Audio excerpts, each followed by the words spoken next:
So when you think about things in the Bible, when, in Matthew's, when the ruler came back, he literally cussed that dude out. He said, dude, he did. At least you can do to have put that money in the bank and drew interest on it. Depart from me, you low down, he just went off. That should be taught all through the church, because what that is telling you is that there's a principle, there's a standard for which you should manage your money. You are watching episode 22 of Live Set Apart. Thank you so much for checking out my channel. Be sure to subscribe if you haven't already, so that you never miss any uncut podcast episodes. In this episode, I interviewed Rob Wilson, an author, radio personality, and financial freedom guru. And I wanted to be able to share his wisdom on this platform, because I do not want financial freedom or wealth creation to be something that we overlook in our lives as we strive to live set apart, embracing our unique gifts, being who God created us to be, and changing the world in our unique way. Because as Rob shares in this episode, wealth is a shelter, and so it is definitely something that we should prioritize in our lives. So he shares a lot of wisdom and nuggets in this episode. Some of it may be a tough pill to swallow, but I can assure you that if you are willing to take the actions to adjust your mentality about money and the value of money, as Rob addresses in this episode, then you will definitely be on track to leading an abundant and free life where you can leave an inheritance for your children's children. Hi, Rob Wilson. Hello. How you doing? Great. Thank you so much for taking the time to be a guest on my podcast, Live Set Apart. I am so grateful to you. And this is a full circle moment, because I did my very first media interview with you to promote my first novel several years ago. On your show, you had me on as a guest for your show to help me promote my first novel, Would You Be Left, which is available on Amazon for purchase. But this is a full circle moment, because now I have you. Now I'm interviewing you on my podcast, and I'm looking forward to interviewing you in the future on my TV show when that happens. Okay. That sounds great. So just thank you so much. I'm so grateful to have you here, because we need to get our money right, and you are the man who we need to hear from so that we can do just that. So I'm so grateful for the opportunity to have gone through your Wealth Wisdom Stewardship course. I learned so much in that course. I tell people about it all the time. And like I mentioned on one of your posts, you can lead the horse to the water, but you can't make it drink. That's so true. I just hope that eventually people will prioritize building wealth. Yes. So I'm glad to have you here to share some tips on how we can do that. And with that being said, as far as leading the horse to water and not being able to get it to drink, I want you to tell me about the burden that you have right now. What really burdens your heart about what it is that you do and the knowledge that you have that you want to share with other people? I think the biggest burden is getting people to participate. We have a habit of assimilating everything, right? But the willingness to participate is an action that we have to take. It's something that we decide that this is what I want to do in this moment. I just completed writing my next book titled Wealth Creation, the Mindset. And two things that I bring out in that book that I think is really critical in terms of the burden that I have. Most people live in their personality. They don't live in their character. They live in their personality. So their personality create what we know as a fixed mindset. You know, I'm going to do it this way. This is the way it's always been done. Why should I do this, or why should I change? Well, that's not for me. I can't have that. but yet we go out and we take on things that kind of enhance our look, to enhance our personality around others. We want them to feel good about us.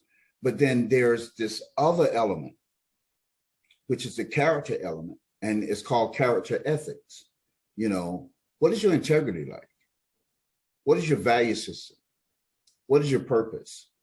And so if a person actually tapped into that space of their character, understanding what their integrity is, what their value system is, what their purposes are, then the personality, things that they want to hold on to and behold, actually expands. Yes. It begins to open up and make room for other things. Like, you know, you've been living in an apartment all your life. Now you're living in a mansion. You know, you've been driving a hoopty all your life. Now you're driving a Rolls Royce. You know, it's an expansion thing. But if you never engage it, if you never participate in it, you stay in your personality. Yeah. Yes. I believe one thing in the church, I'll say, that could help people to expand that mentality is if they truly saw the correlation between what the word says about wealth, wisdom, and what we should be applying to our lives. Because one thing that I truly appreciated in taking your course was how it was so supported by scripture. Like I wasn't, I mean, I know you are a man of God, but I wasn't expecting it to be so prevalent, because it was about, you know, budgeting and finance and wealth.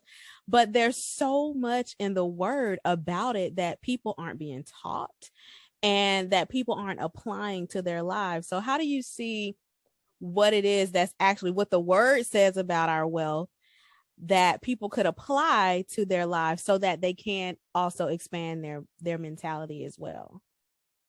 Wow, I have to be very careful in how I respond to this. One is, we have opened the door to receive the garbage that we receive in the church as it regards to finance. We have accepted something to be, quote unquote, the source, when it's not the source. As much as the Bible talks about prosperity, it talks about destruction as well. And when people use destruction as a method of teaching biblical principles on money management, it takes away all of the things that God said that you're entitled to. So Ecclesiastes 10:19 that said money answereth all things, that doesn't ring in your mind, right? Or you go to Proverbs 22 where it talks about, you know, take that portion and divide it by 7. Or Proverbs 24 when you talk about, you know, wisdom builds a house, but understanding, you know, it's a whole process. And then he goes back and he comes back with parables, and he talks about the rich ruler who goes on a journey, and he gives 3 people talents. And you know, in school when I was very young, I took a course called creative writing. And creative writing, the first thing they taught us, how do you cuss someone out without cursing? You know, like, you know, you really smell like scorched, burnt collard greens, or whatever that term, whatever you want to use, right? So you know that was disgusting, right? So when you think about things in the Bible, when, you know, in Matthew's, when the ruler came back, he literally cussed that dude out. He said, dude, he did. At least you can do to have put that money in the bank and drew interest on it. Depart from me, you low down, no. Yeah, I mean, he just went off.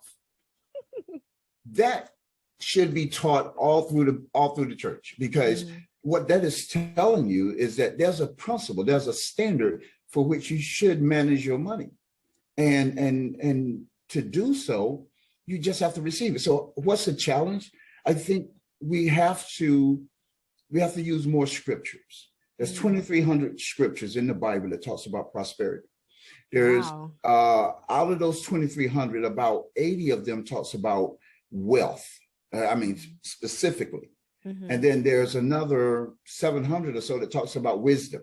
You know, so you got to go through that process of understanding. Hold it here. There's a lot of backup and support that tells me that I should be a better steward with my money, that I should not necessarily worship money, but I should appreciate money and honor it in how I use it. And I want to be careful how I say that, because people say, well, no, the Bible, you know, you don't want to put money in your heart like that. No, it's how you use it. Right. A wise man will leave an inheritance for his children. You can't do that if you're not using it with a purpose. Right. Well, I'm glad that you have the opportunity and the platform to be able to share those biblical principles alongside of your wealth advice and wisdom that you share with people, because it definitely, like I said, it surprised me and it opened my eyes to like scriptures I've read hundreds of times that I've never kind of looked at it through the lens of my wealth, you know, and prosperity. Yeah. So I'm glad that you have that platform. You mentioned that one of your many gifts is your ability to impact others. And you definitely have that ability. I mean, it doesn't matter what arena whether you're talking about your wealth or even talking about sports, you do have the ability to impact others. And I see it as one of your dominant gifts. How do you think when did you first discover that or realize that you had that ability and decide that you wanted to use that ability to help others? Well, you know, my mother was kind of diligent in what she did with me. I grew up in the country. She never permitted me to go to the cornfield, the berry field, the tobacco field, any of those places to earn money. I want to say most of the children's shows that people grew up with, watching Mr. Ed and all those things, Sesame Street, I did not see those things. I literally, you know, people ask me, like, no, I didn't do that. You know, I didn't see that. No, I don't know that. I can't relate. But she did expose me to other things, the Bible, and many different books. She forced me to be in a position to where I was always learning, but I was also bad. So I was exceptionally bad. And, you know, so I always took pride at, you know, being different. And so over most of my life, being, you know, growing up, doing the things that I did, you know, outside of that, I realized with my, probably in my early 30s, I realized that people follow me. I have what people call that it. I realized that I could walk into a room and whichever side I walk on, people gravitate. And it wasn't anything that I did. It just happened. And I began to notice that. And I began to hone in on that. And then I kind of got arrogant with it, because all of a sudden I knew I can walk into a room and I can yell out anything. I get everybody's attention. Half of the people are not going to like it. Most people are going to love it. And then some people ain't going to have no thoughts about it whatsoever. And so it became something that was just natural. I would walk in rooms and say, all rise. And, you know, who's that? Well, you know, but that was just me exercising my energy. A good friend of mine is Les Brown.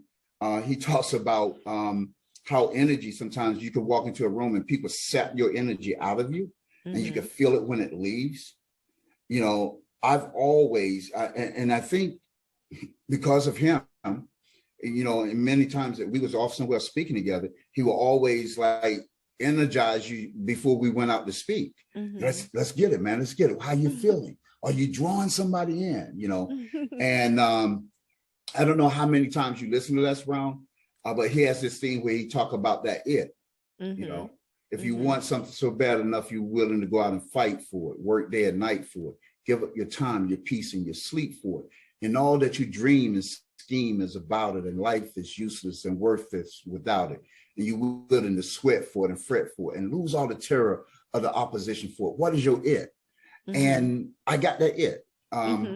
So I learned about midway of my life that I had it. And I began to realize that God gives us something. He gives us tags, talents, ability, gifts, and skills. Yes. We have to now nurture and use them. And in the financial arena, I use my talent, my gift, and my skills to impact people's lives. Yes, you definitely do.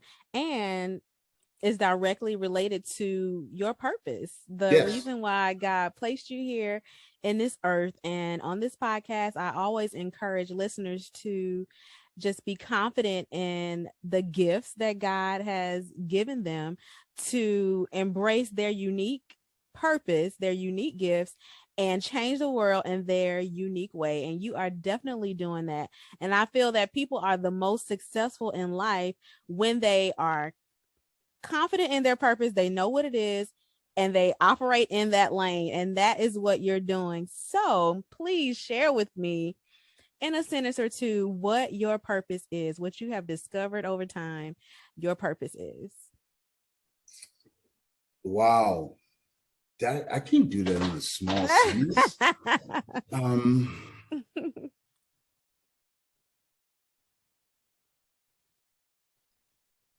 I guess to my true purpose is to equalize the financial environment to those who believe that they cannot participate in it. Bring them to that place, because the reality is anyone that's listening to this clip right now would say, well, you know, I don't have money to invest in the stock market, or I don't have money to invest into cryptocurrency or whatever that is, right? They just need a new mindset. They just need to, what young people call levering up. Okay, let's level up. You want to level up? So what did it cost you to get your nails done? With the stars on it and the little trinkets and all. What did that cost you? $125? Okay, let's say for 1 month, you skipped that opportunity and you took that $125 and instead of investing it on your fingernails, which you would have to redo, right? Invest it on something that you can own, that will grow and expand, and then pay you dividends. And so once you understand that, then people begin to see that. So the purpose would be, how do you equalize the opportunities for everybody to participate in the market and understand that they have the capacity to do so?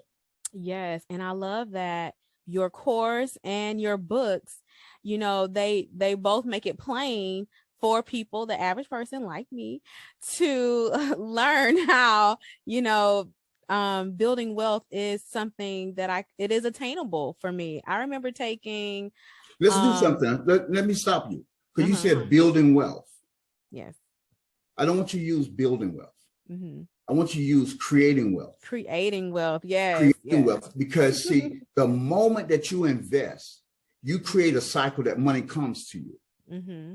Right? That's not a building process. That's a creation process. Yes.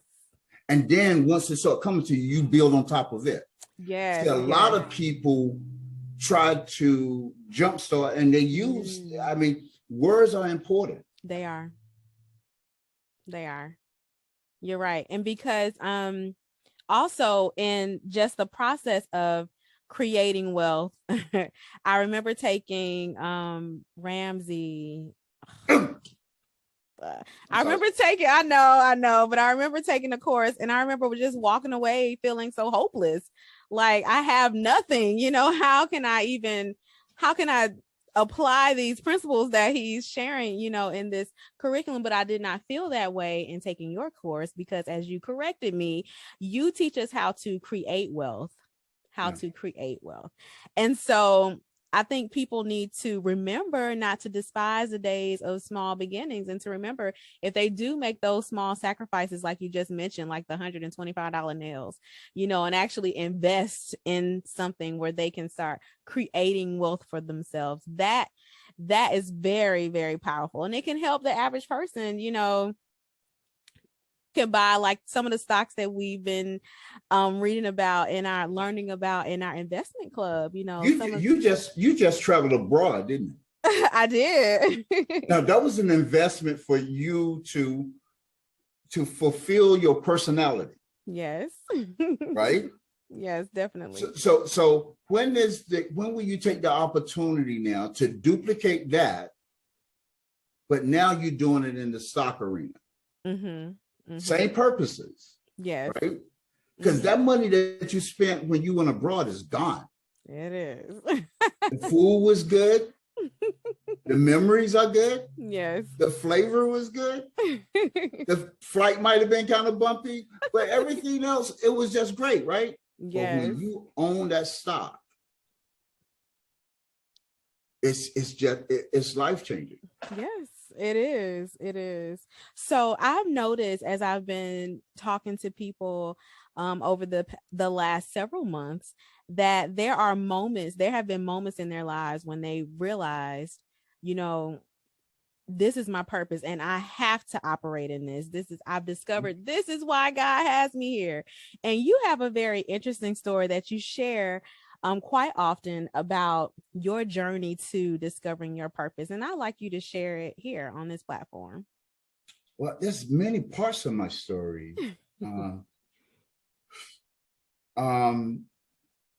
What really got me in the position of wanting to help people, I used to be a former bill collector. I used to train bill collectors, actually. And I was in the middle of a training session and I did something to intimidate someone. And that intimidation was, I called the gentleman and I said, listen, you're going to pay this bill. I'm going to send the police to your home. And he was like, sir, I don't have the money to pay you. I said, you're going to find the money to pay me. Right. And then I hung up the phone and I called the police and I asked them to do a welfare check. Right. This welfare check is something that you can do for elderly people or for people who are far away that you haven't been able to get in contact with. You can send the police by and they'll do a welfare check. Well, mind you, this was before the internet and everyone wasn't that smart about, Googling things and all that things, So at the time, the police went to the home and the next day they called and they said that my welfare check probably saved his life. He had a deficiency on insulin. And he was actually growing sweet potatoes and trying to grow sweet potatoes in his bathtub. He was trying to have a garden in his bathtub in his home so that he could try to have protein. I know that don't sound real, but it's the truth. And that turned me forever. I wanted to be out of the industry. I didn't care about attacking people, intimidating people anymore. I wanted to provide people with information. So when I went to radio and when I went into the financial arena, I went as a consumer advocate. And my primary goal, it was to teach them. Give me 1 second here. I know we are doing a live recording and I hope you don't mind and I hope you keep this live.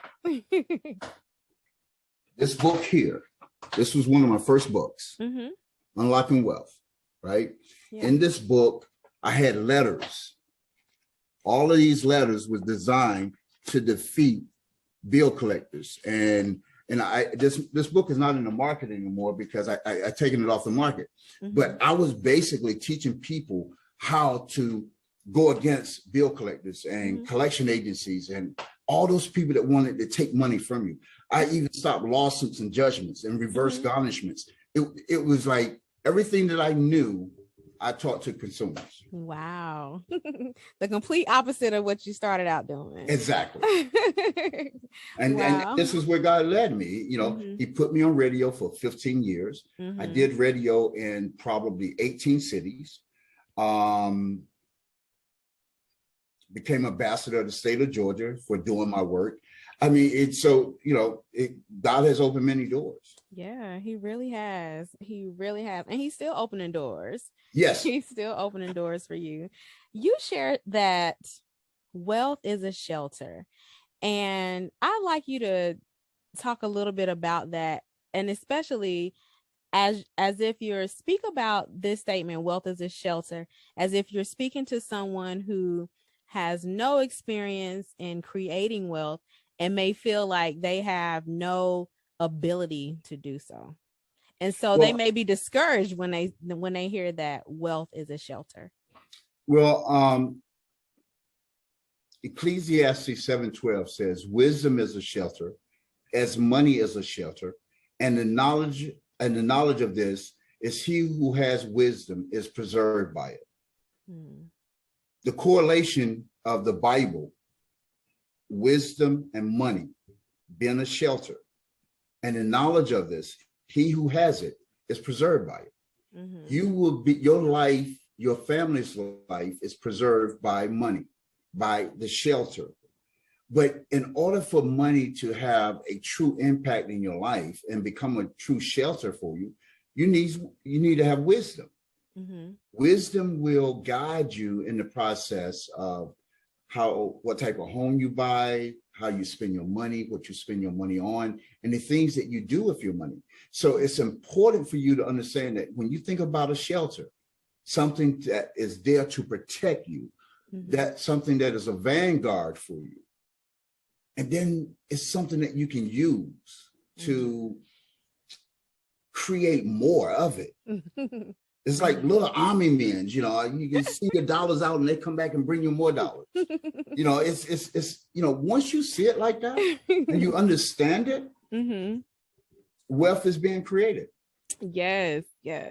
So in addition to wealth creation, you teach about financial freedom. And so I would love for you to share what you consider to be the top 3 keys to achieving financial freedom. Wow, the top 3 keys.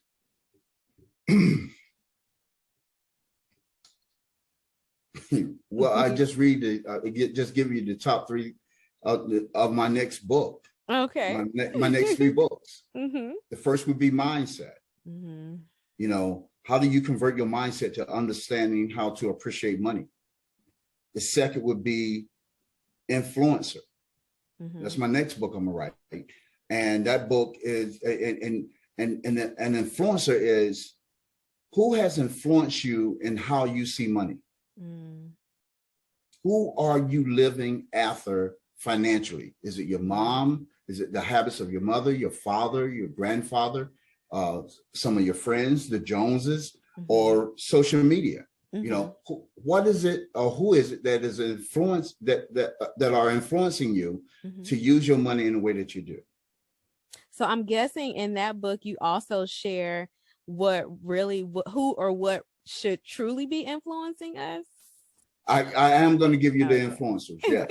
What should be influencing you. Yes. And then the next thing that I will use, and I got several that I could pick from. I could pick from trust, but I want to go to speed.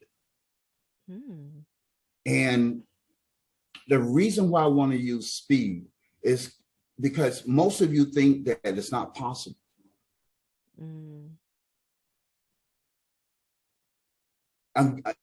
This is going to be dated, but I'm going to give you something to just think about. In June, Amazon stocks are going to split. I think 19-1. In July, Google stocks are going to split 22-1. In August, perhaps, Tesla stocks are going to split whatever that number is. They haven't given that number yet. All right. Changing the speed of wealth creation. Change the speed of wealth creation. The fact that you know that you're going to hear this in the media, you can pick this up on Google anywhere. You can read about it, right? Everything that you need to be doing is preparing yourself to go by the split. Okay. Because right now they are $2,300 a share. But when they split, they're going to be $140 a share, $130 a share. So you get all your pennies together. So let's say you can buy one share today, which is $2,300, right? Now you can go ahead and buy it. That means you're going to have 19 at the end. That might be a good deal, but I will wait because it might drop below that number. And instead of you having 19, you could have 40, but be prepared. The speed and how you change wealth creation comes with wisdom, knowledge, understanding, but you have to know that. And most of you will hear about these splits that's going to take place, and you're just going to think about them and like, oh yeah, and then 10 years from now, when other people are millionaires, you're going to say, I missed that opportunity. Yes. Because another one of your keys, although it didn't make it into the top 3, is action. Oh, yes. So beyond thinking about buying and watching stocks, but taking action. Action influence everything. Yes. Action actually influence speed. Yeah. The action, the momentum that you get on something. If you're listening to this and you really never pursue wealth, start today. And for the next 30 days, say, I'm going to be wealthy. And don't do this good morning millionaire that has no value to you. No value to you at all, because you're not a millionaire. And you can't say, well, I'm speaking it in existence. No, you can't. It's not going to happen. What you can do is say, I'm going to be a millionaire. And now you got action steps that's going to allow you to get to becoming a millionaire. Right. Once you start doing those action steps, a hamburger is not going to kill you today. Keep eating it though. Over and over again, it's going to kill you. Yeah. A hamburger, not eating a hamburger can cause you to lose weight. Cause you to have low cholesterol, your blood pressure and all this stuff would be excellent. Yes. All of that happens over time. But it comes from consistent habits that you create. And then once you begin to do that, you expose your mind to it, and your mind goes, oh, I don't do that anymore. Now I'm doing these things. Right. And then you start thinking about money in a whole different way. Yeah. And then all of a sudden you appreciating money. And then all of a sudden you earning money. All of a sudden you getting dividend checks. And now all of a sudden you like looking at money like, wow, why did I not do this before now? Yes. And that's where I am now. Yeah. And taking those action steps. Well, I'm going to be a little selfish in our last few minutes that we have. And I'm going to ask you what wealth wisdom advice you would give to individuals who are considering marriage. What should they be? What advice would you give them before they take that leap into marriage? Financially? Yes, financially. Okay. Don't buy into the hype of I need to see your credit report. Don't buy into the hype of you need to merge your bank accounts. If you love me, we're going to merge our bank. No. No. See, there's a system that has absolutely nothing to do with your spouse, whether it's me or somebody else, right? Because your spouse, yes, the Bible says the two of you become one. That's one in spirit. But the scripture also says, render unto Caesar that which is his. Our financial system is something of this world. And it requires you to have a financial fingerprint completely separate from your mate. Now, when I do a live class, I do this. I love irritating women. I just love it. And I'm going to irritate a few of you real quickly. Men should never, ever put a woman on a mortgage. Never. And people go, what? What did he say? Why is that? Okay. So I asked the question, ladies, would you prefer having your name on the mortgage or on the deed? See, the deed give you ownership. The mortgage give you liability. Exactly. So what do you want? Now, here's the crusader side of that, right? He gets sick. He loses his job. Something happens. He's not able on his own merits to bail the house out, right? You're not attached to that in terms of the credit. Therefore, you can now bail out your house and bring it and keep it back into your fold. Because now you are jointly working together with one mind to protect what is yours. The financial system want both of you so that it can hold both of you liable. Yes. OMG. So don't fall into that trap. You was managing all of this over here before. You know, you want to merge it together only for the purposes of eliminating it. But you still have to have a financial identity. So one, you know, when my wife met me, I wouldn't say that I had any money at all. She was a college grad, master degree, smart, bright, and intelligent, and beautiful. And here I am, just regular old Joe. You know, but it was my efforts and my work that created the environment that we lived on after. Because when I got married, I found that there was something greater for me to have. So all of those other habits left, and I got focused. When you get focused in that system of working together as a unit, you know, you understand, oh, we don't have to merge our credit together. We don't have to, we do need to have a bank account together to pay the household bills, you know, but we need to maintain things. And if you're purpose driven in your marriage or in your relationship, then you understand that. Yes. If somebody's going to push up against that,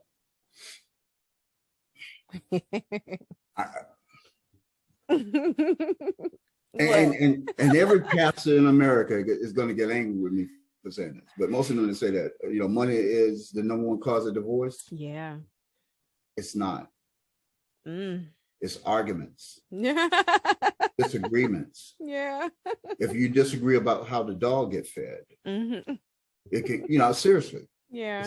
It's not the money itself. Yes. Well, thank you for that. I've never heard that. I mean, maybe they should add an additional session to the premarital counseling courses directly about finances. But thank you for sharing it. I appreciate that. And we are out of time, but I want to give you a few more moments if you like to share anything else that we didn't really get to touch on. Any words of encouragement to listeners regarding their financial freedom or regarding creating wealth? This is what I would say to all of you. You're going to encounter what I call a breaking point. And in that breaking point, you're going to have to make decisions that best suits your household. Look at your personality. Look at what your personality, you know, provides to you. Look at the people around you. The people around you really influence you more than you realize. And if all of them are broke, chances are you're going to be broke as well. And then do a personal quiz to some of your friends. Ask them a question. Ask them to share with you what they think about wealthy people. And if anything derogatory or negative come out of them about negative people, they feel that way about themselves. So if you ever choose to become wealthy, they're going to feel that way about you. Wealthy people are not evil people. Some of them may have bad traits and bad habits. You can find that in all of us. But the majority of the wealthy people, they are giving, they're kind, they're polite, they're unassuming. And many of them, you'll never know. They'll be crazy, loud, arrogant. You know, some of those. And then you got the quiet ones that will. So this is what I say. Pursue the things that are in your heart. Create a value system with money. Put value on money. every penny, every dime, have accountability for it, and it'll change your life. Yes. Well, thank you so much for sharing that wisdom with listeners. I appreciate you so much. And I know that this, although it may be a tough pill to swallow, in the end, it will be very helpful to listeners, especially if they choose to apply the wisdom that you shared during this interview. Yes, the action. Thank you so much.